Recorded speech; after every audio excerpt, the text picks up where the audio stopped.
السلام علیکم ورحمۃ اللہ وبرکاتہ۔ محترم بھائی نے لکھی ہے جی ایک حدیث پہلے، من عطا عرافا او کاہنا فصدقہ بما یقول فقد کفر بما انزل علی محمد۔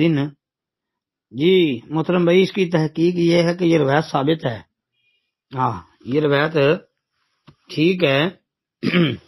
یہ آتی ہے جی سنن نبی داود میں 3904 نمبر پر، سنن ترمذی میں 135 نمبر پر، امام نسائی کی السنن الکبریٰ کے اندر 9017 نمبر پر، سنن ابن ماجہ میں 639 نمبر پر۔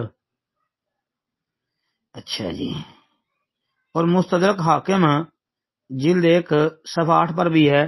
امام حاکم نے اس کو صحیح علی شرطہما قرار دیا ہے۔ بہرحال یہ روایت ثابت ہے۔ شیخ البانی رحمۃ اللہ علیہ نے اس کو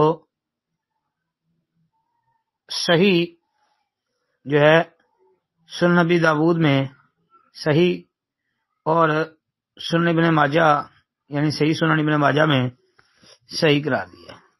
اس کے بعد آداب الزفاف کے اندر بھی شیخ البانی نے اس کو صحیح کہا ہے۔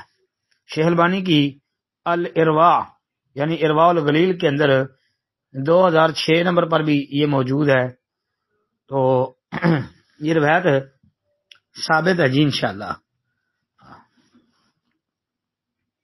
تو یہ روایت حسن درجے کی ہے انشاءاللہ، حسن درجے سے کم نہیں ہے، بلکہ اس کے علاوہ بھی اس موضوع پر روایات موجود ہیں۔ ایک روایت اور عرض کر دیتا ہوں، یہ جو لکھی ہے یہ حضرت ابو ہریرہ رضی اللہ تعالیٰ عنہ سے مروی یہ روایت کے الفاظ ہیں۔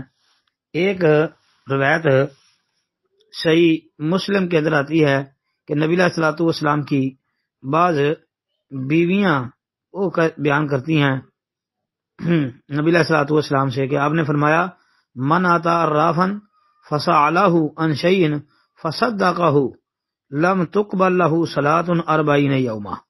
اللہ اکبر، کہ جو کسی کاہن کے پاس آیا، اس سے کوئی بات پوچھی، پھر اس کی تصدیق کی، تو 40 دن تک جو ہے لم تقبل لہ صلاۃ 40 یوما، 40 دن تک اس کی نماز قبول نہیں کی جائے گی جی۔ تو یہ روایت بھی ثابت ہے جی، اور پھر صحیح مسلم کے اندر دیکھ لیں جو الفاظ میں نے آپ کو سنائے ہیں۔ السلام علیکم ورحمۃ اللہ وبرکاتہ۔